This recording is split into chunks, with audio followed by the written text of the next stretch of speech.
Good day, everyone. This is Nick Katko from BMA, and welcome to today's webinar on value stream management, controlling and improving the value stream. First, I'd like to do a quick technical check.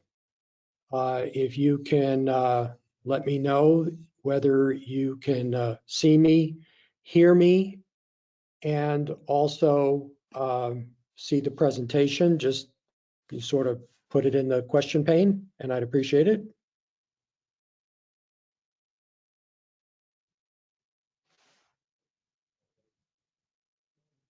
All good. See, hear. All right, that sounds good. Thanks a lot, Jana. All right, thanks everybody. Great. All right, so let's get started. First of all, if you would like a copy of the presentation, it's in the handout section of your control panel. I also have a value stream management assessment forms, which are also available for download in the control panel. If you are watching a recording of this webinar, please write me, and I'll be glad to send you both a copy of the presentation and a copy of the assessment forms. This is really the first of a two-part webinar series. In May, we're going to do the other webinar. So if you haven't registered for the May webinar, I urge you to do that because it'll give you the complete picture of a value stream management system. And for those of you who have attended webinars before, if you're new, BMA can offer you 1 hour. If you're a certified public accountant, BMA can offer you a 1 hour of continuing education credit for being part of the live webinar. So the 3 requirements: you have to respond to the attendance checks, which we will be doing, be logged in for 50 minutes, attend a live event, and if you want the certificate, all you have to do is email me and I'll get you those certificates in a couple days. So what are we going to learn today? One is, what is a value stream management system? We're going to talk about controlling value streams through daily lean management practices. So we're going to review the fundamentals of what must be in place to have a daily lean management system, which really provides a lot of control.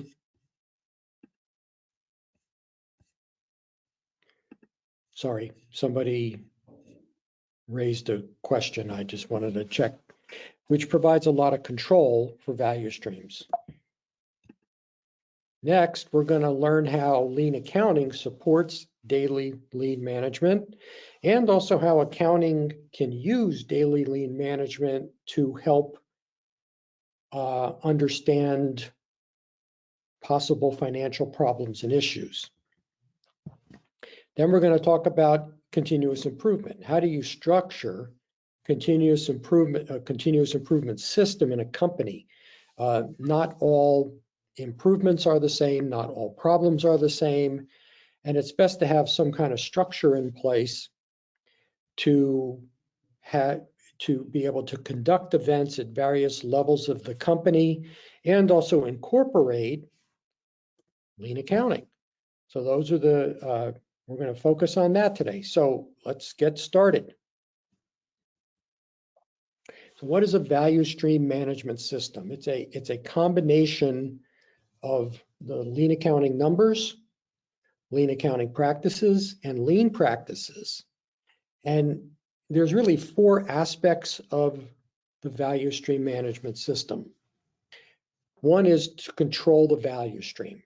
How do we use lean practices in conjunction with the lean accounting numbers to create good lean-based controls on a daily basis?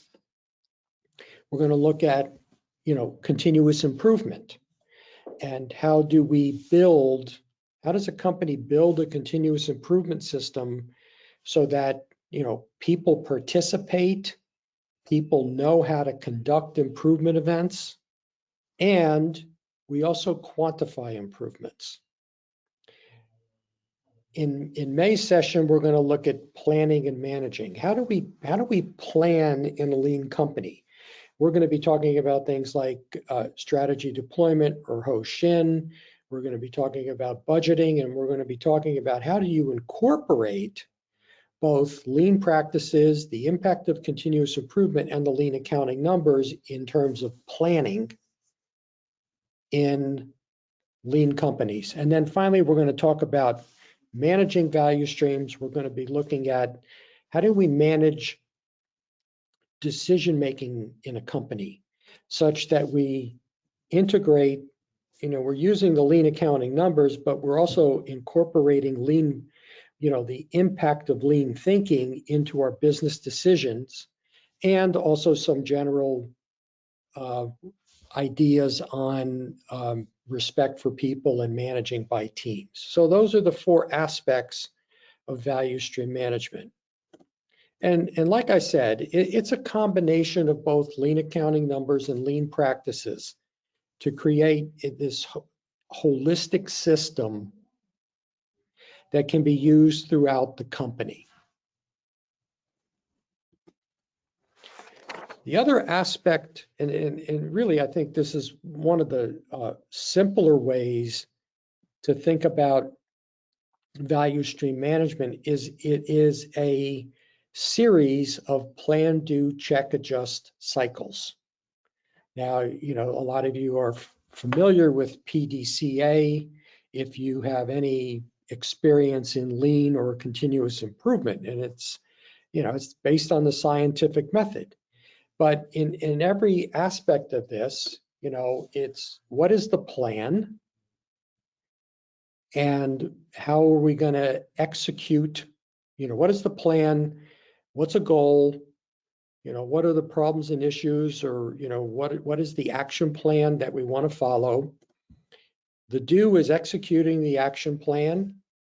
We need to study and confirm the results of the action plan, and this is where a lot of the lean accounting numbers come into play in value stream management, because you may have an action plan. If you have a goal, what is the goal? The goal should be quantified, and then you should be able to use numbers to understand, did we achieve our goal or not? And then the adjust is to determine the next steps. So I'll explain how these work in each of these cycles of value stream management. But right now we have our first attendance check, and I just need to find my cursor, and I'm going to open up the polling question, and I'm going to launch it. And so please respond, and I'll check to see if there's no questions. Okay.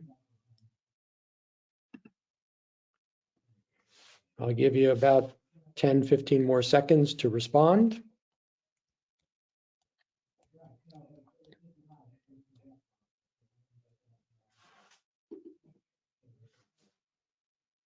All right, I'm going to close the poll. Not going to share the results. And we will move on. So let's get into the details of daily lean management. And this is about control, okay? But it's not sort of the traditional top-down command and control. It's about how do teams really control the work they do using lean practices and lean accounting numbers. So like I mentioned, it's a PDA cycle, and the plan is really what by when. And if you think about any cell, and this could be a cell in manufacturing and healthcare, it could be in an administrative process or a service business, it doesn't matter, is You know, the plan is about delivering value. What do we have to do to serve our customers today? And it needs to be clearly defined. The do is about the execution of the work. How do we get the work done? And, which is really important, is how do we have real-time responses to problems? And, you know, a unique aspect of lean, you know, you talk about continuous improvement, eliminating waste and eliminating problems. The fact of the matter is, you know, all problems don't go away. And sort of a hidden, I think that it's not always explained very well, is that, you know, one important part of lean, especially in daily lean management, is how do we create standard responses to problems as they occur? Really what we're trying to do is avoid the traditional business firefighting. We're going to talk about this in a minute. The check, how did we do? This is where lean measurements come into play, because we need to be able to we just need to have a numbers on how we did today and what the problems and issues are. And again, this is where operations and accounting, both, and even management, can begin to learn about potential issues in operationally, which may have an immediate financial impact or could have a financial impact if the problems and issues are not mitigated. And then the adjust is, you know, how do we get better? You know, the great part about daily lean management, and in the context of value stream management, besides the operational control, it's also you actually get better financial control over the business with daily lean management practices. So let's keep going here. So planning the work. This is what by when. This is about what do we have to do to serve our customers today. And there's four sort of aspects of planning the work. One is to prioritize the demand. What do we need to get done today? What work needs to get done? Now, in some cases, the work is planned. Okay, we know what orders we have to fill today, for example. We know what patients we have to serve. There's also the aspect of unplanned demand, meaning, you know, demand may come in today, it may change the priority of that demand. And you know, it may be higher priority than what we have planned. What we're trying to do here in the cell is create stability. This is what we have to get done today.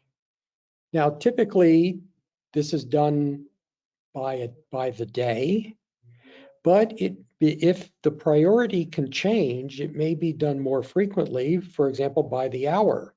I'm currently working with a company, and in operations, their schedule can change a lot right now. So what they're doing is they're setting the plan for the first half of the day, the morning. They're not setting a plan for the afternoon. And then around lunchtime, they're going to plan the afternoon because some things might come in. So again, you have to understand the variability of the unplanned demand to understand what your sort of planning cycle is. Ideally a day, maybe more frequently. You calculate capacity. Yeah, how much time do we have in the process? Okay, because the demand, the work that can get done today is going to be limited by the capacity. So if people are out, if people in an administrative process have to attend certain meetings, you don't have the capacity to get the work done. And so what you're doing is you're trying to level schedule. So this is the demand we could get done today with the capacity we have, and the demand we cannot get done today goes in the backlog. And maybe if things go really, really well today, we could pull it in, or it becomes the priority demand for tomorrow. And what's important with level scheduling is you only load the schedule to 80% of the available capacity. You never load the schedule to 100% for a couple reasons. Number one is problems and issues that may occur. Secondly, you have buffer time for things that can go wrong. You have a buffer time sometimes for unplanned demand or other variability which may creep in. So you only load to 80% of available capacity. And then finally, you define the batch size. Okay, what is the unit of, in terms of the demand, what is the unit of work? It can be, in manufacturing, it can be an order. It could be time. So for example, in like accounts payable, you can set your batch size to be, between 9 o'clock and 10 o'clock in the morning, we process yesterday's invoices, something like that. So you're trying to not look at everything. You're trying to, in terms of all the work, you're trying to put it into a small batch, because you're going to see that you want to complete one batch of work before you move on to the second batch of work. Hospitals, healthcare, it could be patients. In service, it could be how many customers do we have to see.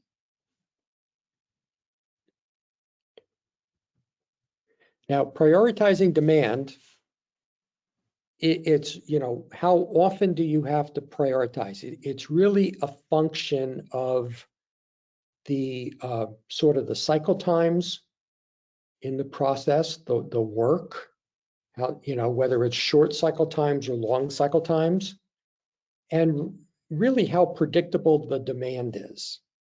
Okay, if it's very predictable, you have short cycle times, you probably can do it daily. If you have short cycle times, but it's unpredictable, you might have to continuously or more than daily reprioritize the demand. Then if you have long cycle times, you might be doing it weekly. So for example, if you were in product development or software development, or maybe in some kind of manufacturing process where you're building very large pieces of equipment with long cycle times, you might plan the week, not the day. Okay, and again, it's better to plan. It's better to plan more frequently at the beginning, and you can always then plan less frequently rather than doing it the other way. Manufacturing typically can be done daily in most cases. Like I worked for I did some work on a maintenance department in terms of planning their work. And you think about maintenance where, okay, you may have certain orders that you have to work on, but during the day, maintenance issues occur. And so what we created there was a one person, we called them a flow manager, where they reprioritized the demand as the phone calls came in to understand the urgency. So again, there's different ways to do it. Sometimes you have to experiment with it, but develop a routine. Executing the work using flow and pull. So you have to sort of think, one unit at a time, and the unit is whatever you define the batch size. I sort of call this the golden rule about creating flow, is that the larger the queue of work in the process, think of this as work in process, whether it's processing paperwork, whether it is processing orders. The larger the queue of work, the longer the flow time. So the idea is to hold the demand up front and release it one at a time. You know, the best example is sort of like in healthcare. Think about a walk-in clinic.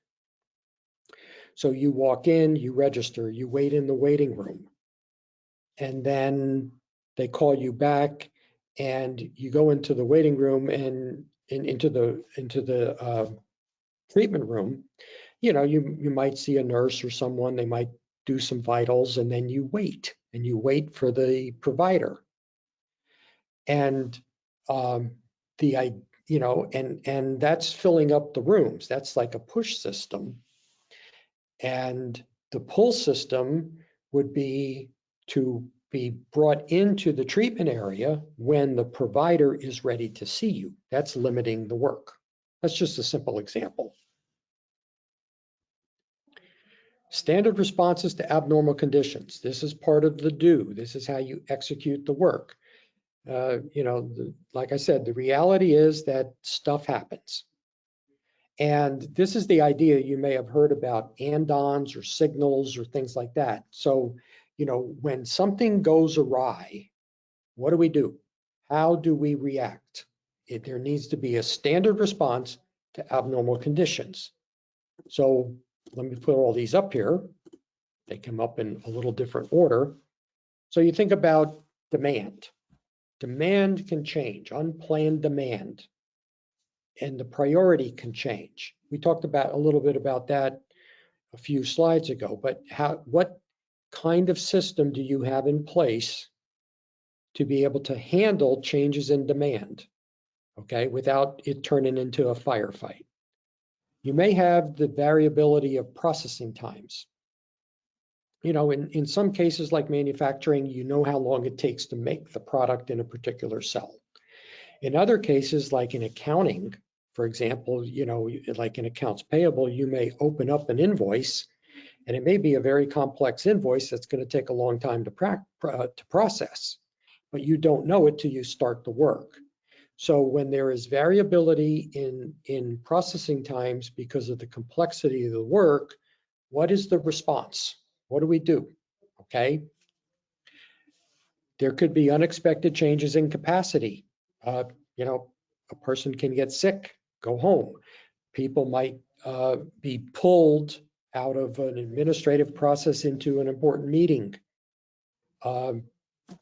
Machines may go down. You know, there's all kinds of things that can happen. And so how do we react to the changes in capacity?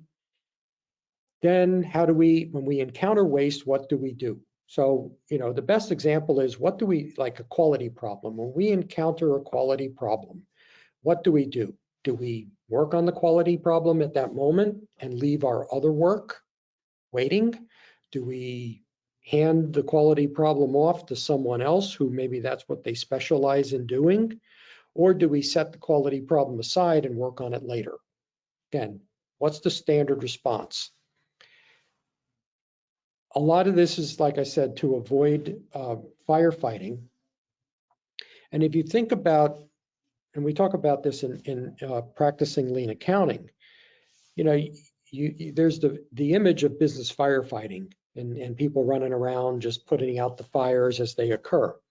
But if you think about a professional firefighters, when they respond to a fire, they don't just charge in and they don't just, you know, start spraying the water or whatever they use on the fire. They study what's going on and they create a specific response to the fire based on what they assess. And that's really what the standard responses to abnormal conditions are. How are we going to respond when we encounter something? So it's about professional firefighting and having a plan in place for all different types of contingencies.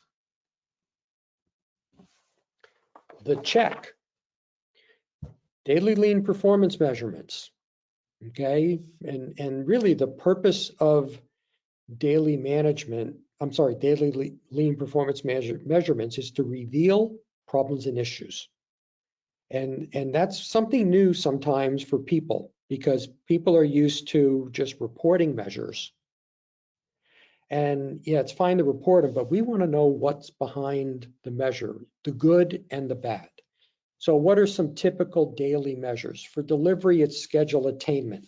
We talked about what by when. So what's the work plan for today? What do we have to get done? Do we get it done? It's very discrete. We got it done or we didn't. Yes or no? It's always good to measure quality at a daily level to understand defects as they occur and understand maybe the cause of the defects.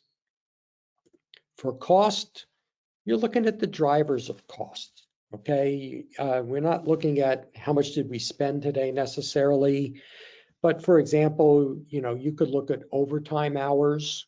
Okay, why are we working overtime? What are the causes of it? Because ideally, if we sort of balance our resources to our expected demand, we shouldn't work overtime. You can also look at drivers of cost, like what was the changeover time or whatever, what's the operational equipment effectiveness. You could also measure like lead time or flow time if that's important, actual time to change to a standard time. For example, changeovers on machines, if they're supposed to take 30 minutes, are they taking 30 minutes or not? Or you can responding to customers, for example, like quote response time. How long does it take us to respond to customers' requests for quotes? Then you have safety and morale. So, incident rate and morale is simply how do you feel today? It could be thumbs up or thumbs down, okay? And if it's thumbs down, why? So those are the measures, and those measures get incorporated into a visual board. So this is part of the check and act.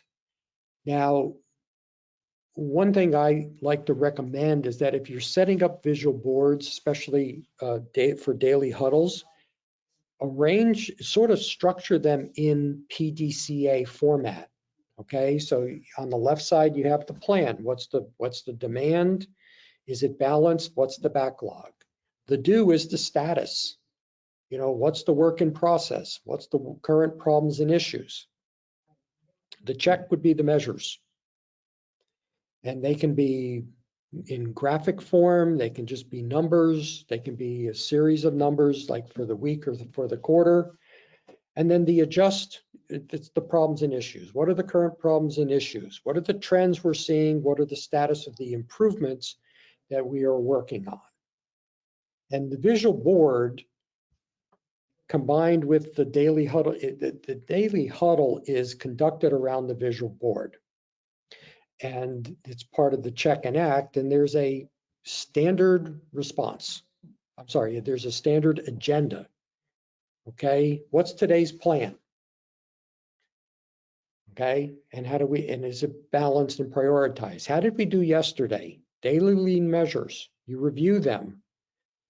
You use them to identify problems and issues. You do some like preliminary root cause analysis. Do we just have a general idea what the root cause is? Don't have to spend a whole lot of time on it. Then how should we address these problems? Do we take a short-term countermeasure to sort of just get things going again, to move along, not to solve the problem, but maybe just to overcome it? Or do we put in some level of process improvement? Either we can do it, or maybe we need to get some help doing it. So it's really important for, a cross-functional team. Well, the cell team runs the huddle and runs the board. Others can attend to learn. So for example, I've worked in one company where it was a manufacturing company, and they had a daily Gemba walk of the managers and they attended every daily huddle. There were like 5 or 6 daily huddles on the shop floor. They only took about 10 minutes each, but they attended. And it was they learned a whole lot, and there was some exchange of information about things that had to be done. So again, you structure these. What's interesting is the PDCA cycle may change a lot. So for example, you may start with how did we do yesterday? What problems did we encounter? What are the root causes? How should we address the problems? And then you may go to what's today's plan? Again, you're still following PDCA. All right, so let's do attendance check number 2.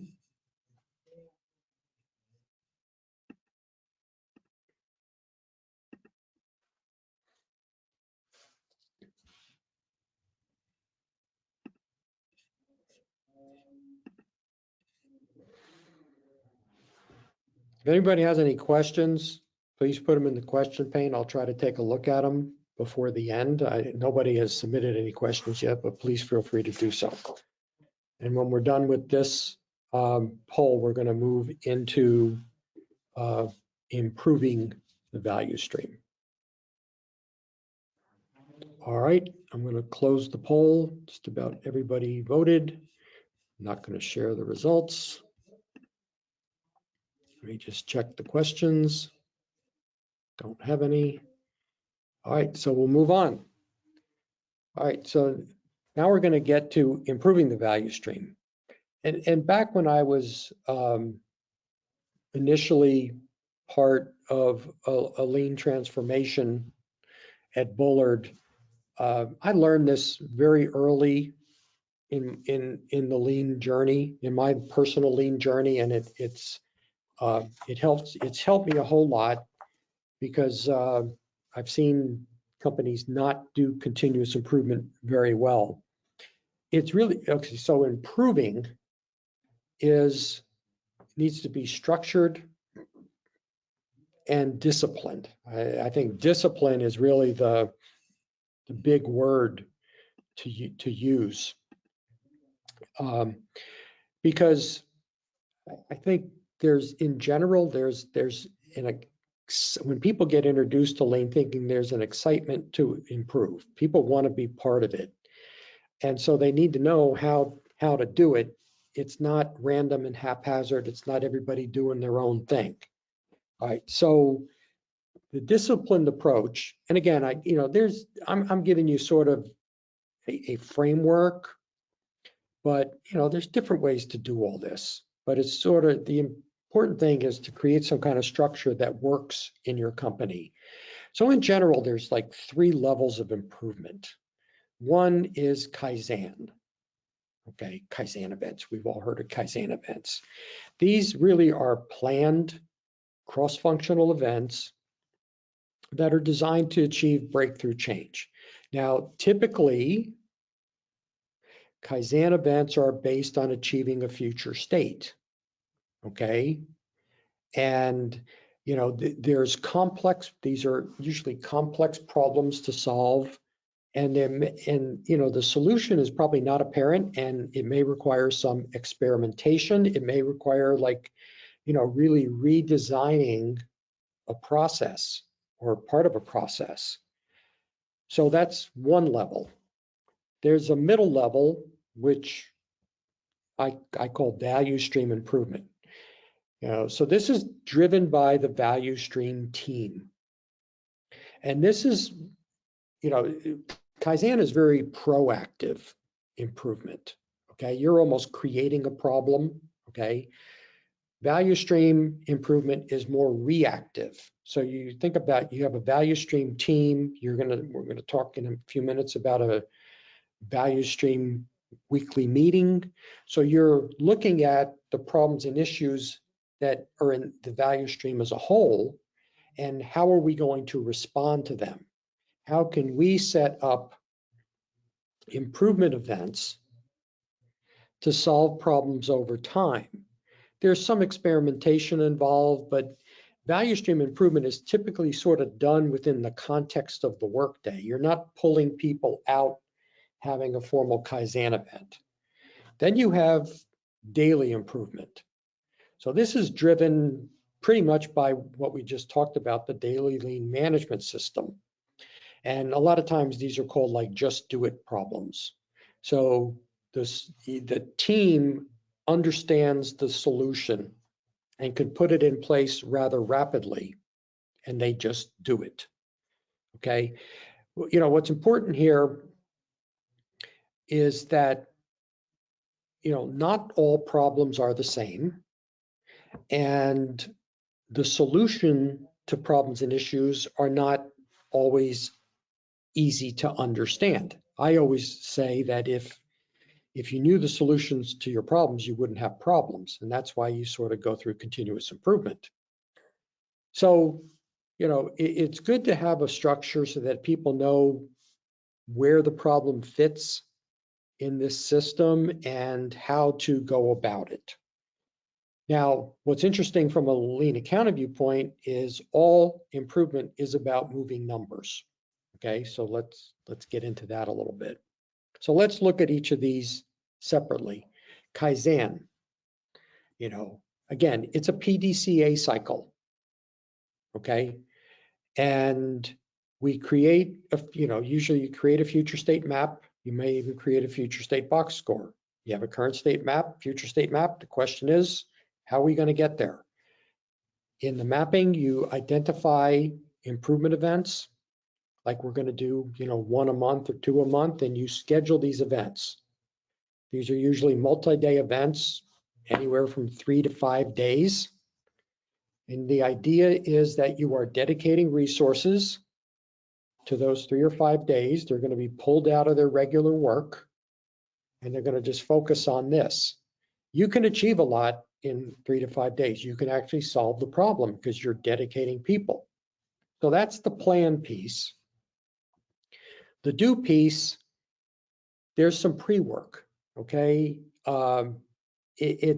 You have a plan to sort of get some work done prior to the event. Sometimes it's not full-time work, but certain things need to be completed by certain due dates. For example, you have to form the team. You have to get commitment from the team that they're available. You might have to do a charter or maybe a preliminary A3. You may do some preliminary data collection. And if you're not working on the entire process, you're working on part of a process, you may create a basic current state map of how the process works today. The idea is that when you get into the event, all this information is available so you can start going through the actual Kaizen process rather than having a team spend days collecting all this information. Kaizen event, standard agenda, standard format. You have a facilitator. The agenda is very timed. We're going to do this, and this by certain times. You create breaks. If you'd like information on what a standard agenda looks like, let me know. I can send it to you, but we don't have time to go into that today. The check, numbers, okay?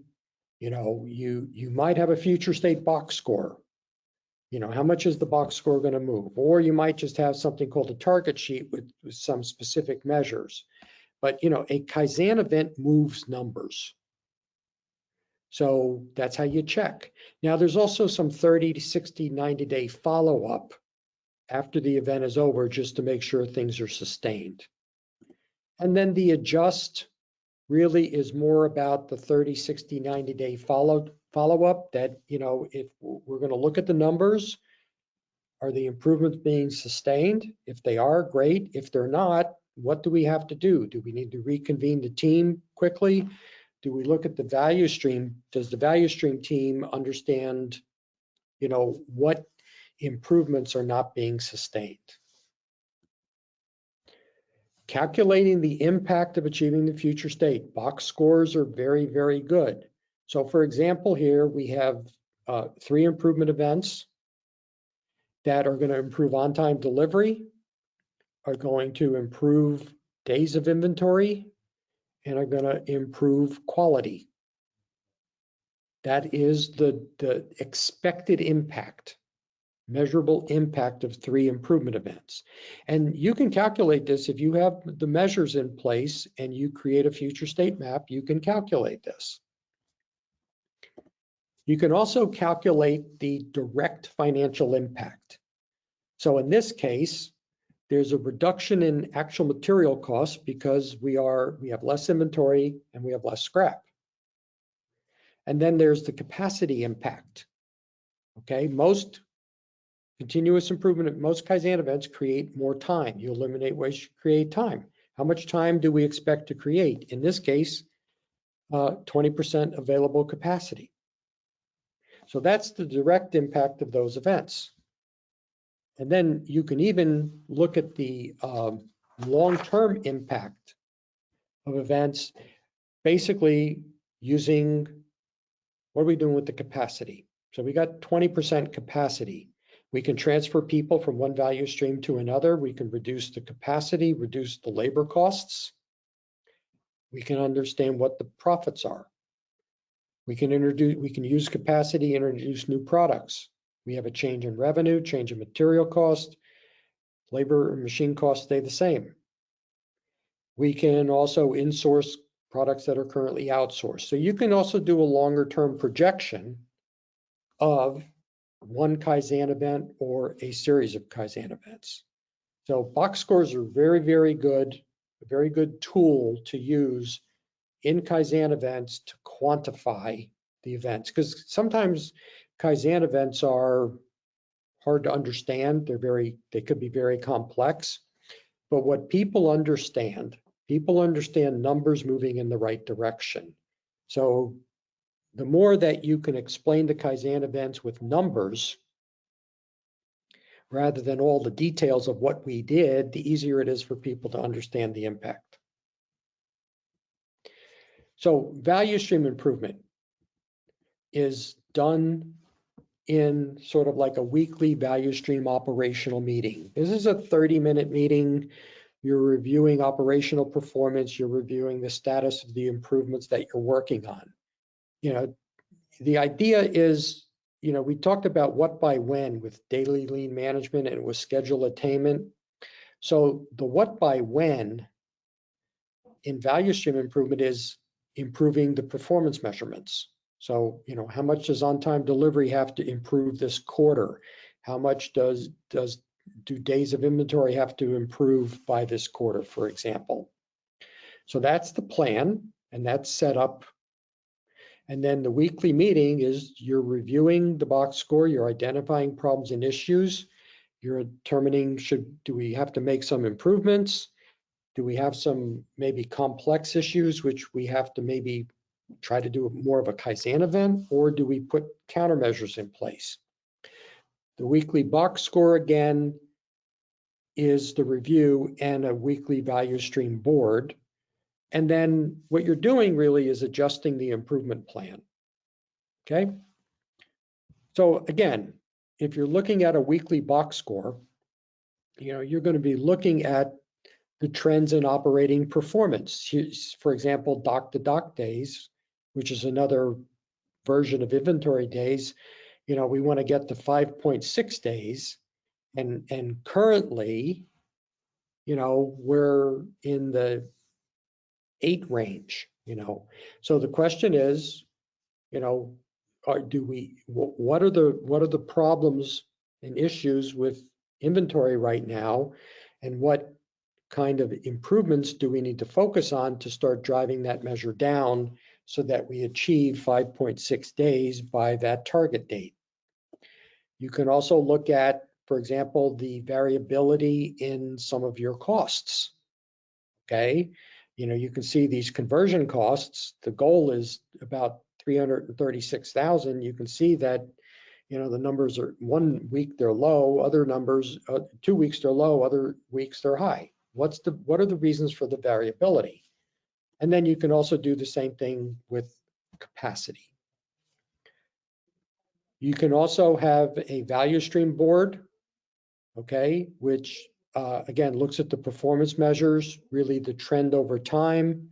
You can have the status of your improvement projects there, and also Pareto-ize problems and issues. You know, the final piece is daily improvement. You know, we talked about controlling the value stream in the daily huddle.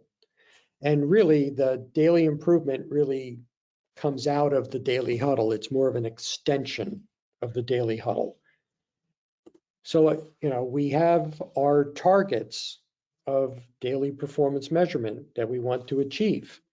Within the context of the daily meeting, you want to talk about the problems and issues and determine, we talked about briefly trying to identify the possible root cause and determine what improvements can the team make. And also, if you can't make the improvements, maybe they need to be escalated up to the level at which they can be addressed, or you can bring help in. Like I worked at a company where I think they started their daily huddles like 7 o'clock in the morning. And by 9 o'clock in the morning, every manager who had to deal with a specific problem and issue that occurred in a daily huddle, that it was urgent enough, by 9 o'clock, every manager in the company knew what they had to deal with that day to help those cell teams. So it's having that kind of structure in place. Like I said, the check is the daily measurements, and then the plan, the adjust is what kind of countermeasures or improvements can we make? What kind of just do it improvements can we make in the cell? Now, there's many versions of a cell board. Some have numbers, some have graphs. Here, this cell board is just red or green, okay? Red means you hit the target for the day. I'm sorry, green means you hit the target for the day. Red means you did not. What I always say is what's the most important piece of a daily board is the problems and issues that are being written down, because that's what needs to be addressed in daily huddles or escalating the problems. So those are the 3 levels of improvement. I just wanted to briefly talk about lean thinking and financial improvement, because in lean accounting, financial improvement is part of continuous improvement. So if you think about it, there's 3 aspects of financial improvement that can be focused on. One is improving sales. Now, that can be done by serving the customers better through operational improvement and really create a competitive advantage. For example, if you can reduce your lead times significantly and have the shortest lead times in the industry, customers may buy from you. If you could have the best on-time delivery. So, daily measures like schedule attainment, you hit schedule attainment, in the long run, you're serving your customers better, and that might create the competitive advantage. You can look at on-time delivery. You can look at lead times on a weekly basis and try to drive serving customers better. Kaizen events, redesign the process. How do we create flow? How do we really reduce lead times dramatically? On the cost side, and I showed you, one example, actual cost savings. So, through continuous improvement, are we actually saving money, reducing material costs, reducing overtime expense? All right. Then there's the avoiding costs, which is more long-term, is, how do we improve productivity such that we're getting more out with the same resources and we're avoiding hiring more people, buying more machines. Then, of course, there's the cash position. Just improving sales, reducing costs, improves profitability. There's also the balance sheet impact. Obviously, if you're in manufacturing and you reduce inventories, that has a positive impact on cash. Another thing which a lot of people don't consider is like accounts receivable. And if you're serving your customers better and they're paying faster, you're turning your receivables into cash faster. So there are aspects of financial improvement which can be incorporated into your continuous improvement. So let's do attendance check number 3.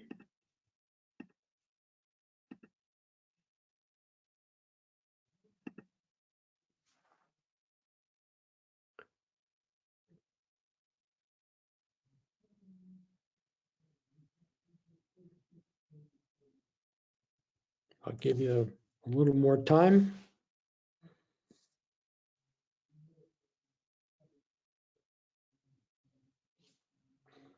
All right, I'm going to close the poll. Thanks for doing that. I'm going to share the results. And let's move on with the wrap up. Then looks like, well, I'll have some time to take some questions. All right, so first thing in terms of wrapping up, download the presentation, a reminder, download the value stream management assessment forms. If by any chance you have any questions about the assessment forms, be glad to answer them for you. They're in a whole lot more detail than a lot of detail that we couldn't deal with in this webinar. Obviously, if you want continuing education credit, please email me. And finally, there's going to be a survey as soon as this webinar wraps up, or when you watch the recording, please complete the survey. That helps us do things better. All right, so what we're trying to do with value stream management and combining lean accounting and lean practices is we want to understand the true cause-effect relationships in a company between operating performance, both lean practices and lean performance measures, understand capacity and financial performance. These are very dynamic relationships. You know, what I always say is, if you want to improve financial performance, and most companies do, focus on improving operating performance using lean practices. Focus on eliminating the waste, which improves your capacity performance. As a result, you will get improved financial performance. How much improvement do you need to make operationally? Well, that depends on what your financial goals are. And we're going to talk about that a little bit in next month's webinar. So again, if we look at the daily lean management from the lean accounting view, okay, we have daily lean performance measurements in place. They are used to identify problems and issues. We use those, we try to get to a basic root cause analysis.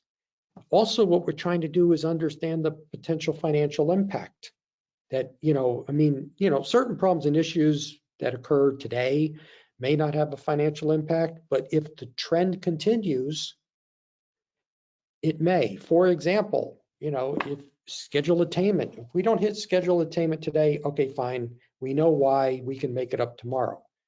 But if we're not hitting schedule attainment consistently, that's going to have an impact on what the sales are for the month.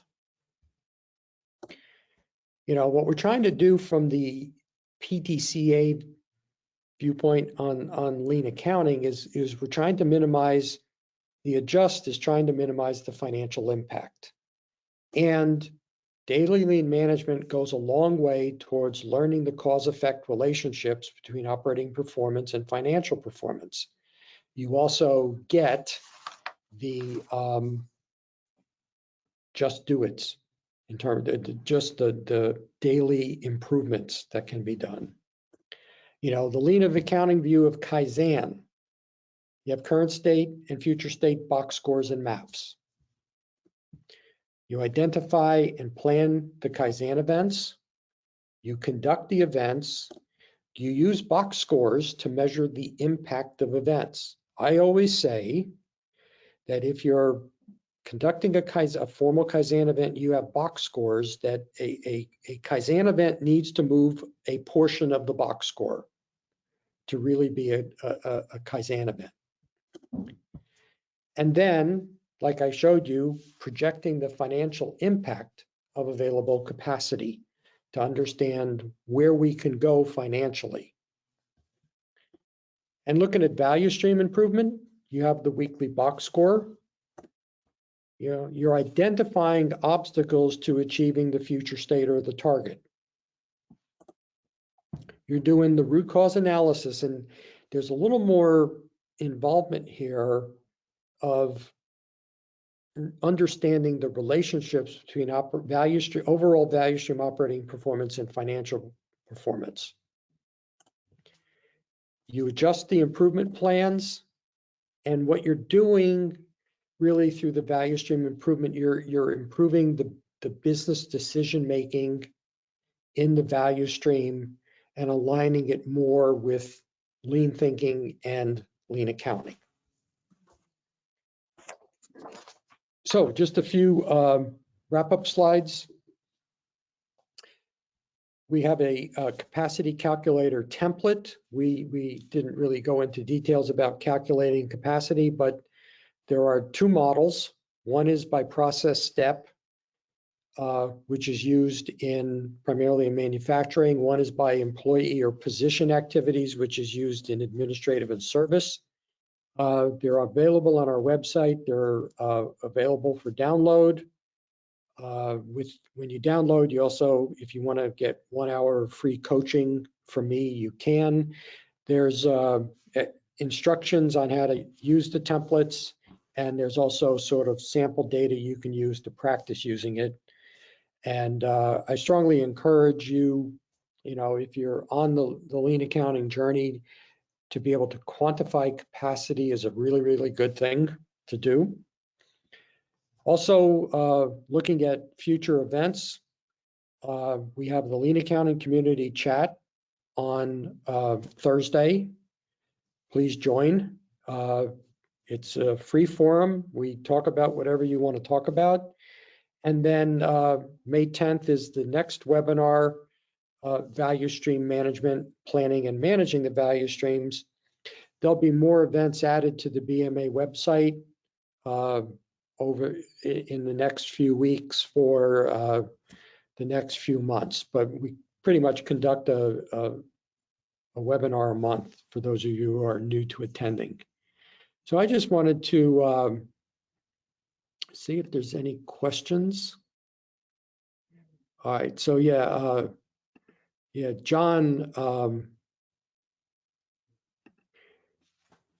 John had a question about the one example about productive time percentage. I think that was on the Kaizen box score. You would want to have an increase in productive time percentage. Yes, that example showed a reduction in productive time, but it also showed a more dramatic reduction in the non-productive time and the creation and available. So again, it's, most improved, it depends on sort of how the numbers work, but it is a good point. That was really the only question we had. And so we're almost at the top of the hour. So thanks for attending. You will receive tomorrow, about in 24 hours, you'll receive an email with the link to this recording. And if you have any questions about the webinar or anything, please feel free to contact me. And I hope to see you at future events. So all of you, have a good day. Bye.